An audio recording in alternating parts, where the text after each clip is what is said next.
All right, take two on making this video. So it is October 4th. It's Friday night, 2019 in Tumbaco, Ecuador, which is just a little suburb of Quito. And here's what's going on. So we've just had a couple days of pretty intense rioting, protests. Basically, the streets were blockaded with groups of very angry people and tires on fire. And you couldn't get to and from the airport, couldn't get to and from Quito. Major stores were closed, all that good stuff. So what's going on? What is happening in Ecuador? I'm going to refrain from giving too much of my opinions on this because I just don't feel that it's helpful for anyone to hear from a gringo about what's happening in Ecuador and why.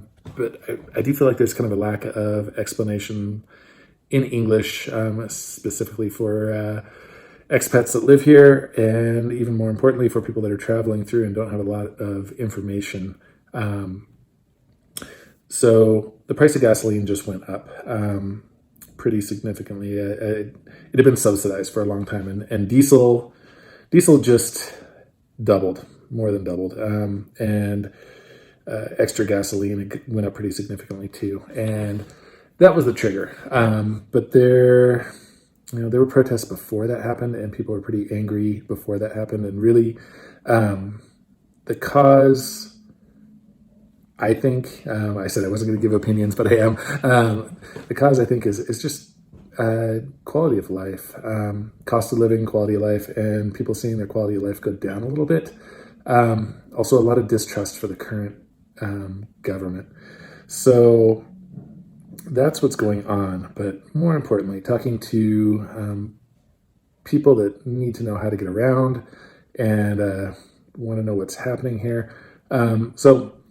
The protesters came out. They lit fires in the street. About 4 blocks from my house that goes to the airport had ropes across it, and I watched as some vehicles tried to approach, and the protesters went after them pretty aggressively. A couple of motorcycles zipped through, and a mob chased after them. So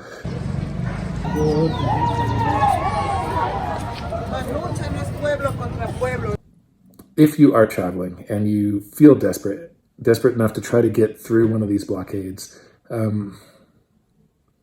don't.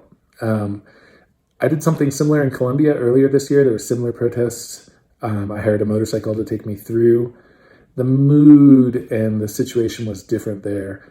Here, don't get close to the protests. They are angry enough to attack vehicles, and you don't want to be in one when that happens. If you're cut off, you're in some remote city, either hunker down, turn around and go the other way, or fly if that's possible. Don't just try to get through a road that's been blockaded and closed. Understand that this isn't necessarily a totally new thing in Ecuador. This happens from time to time. There were protests many years ago that were successful that started these whole gasoline subsidies.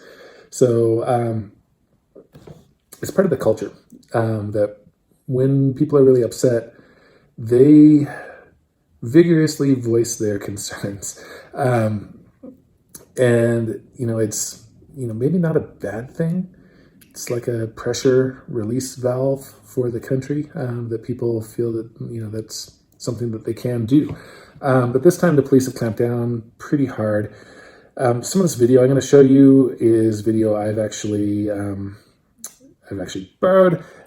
It's video that was put out by the government, and it is what brought at least the transportation unions and companies part of the protest to an end. The protesters got pretty violent with the police and, like I said, any vehicle that was approaching. And the Ministry of the Interior put out a video that was pretty slickly edited, carefully just showed protesters being jerks and attacking the police. And the police, at least in this video, showing a lot of restraint. And it successfully turned public opinion against the protesters. The wealthier groups that run the bus companies and the transportation industry quickly saw that they weren't going to win this fight, and they backed down.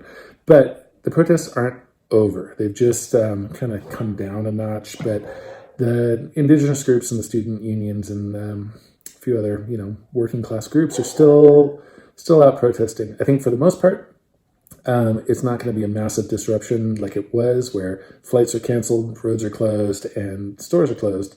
I think at this point, it's probably going to play out in the next election, because the current president, Lenin Moreno, is not a popular dude right now. We'll see what happens. But let me show you some of this video and let you see what's happening in Ecuador. That's all I got to say. Be safe. Don't be afraid to visit the country. Stuff like this happens all over Latin America. This isn't Venezuela. It's still a safe country, but you do need to keep your head about you and just don't do anything stupid.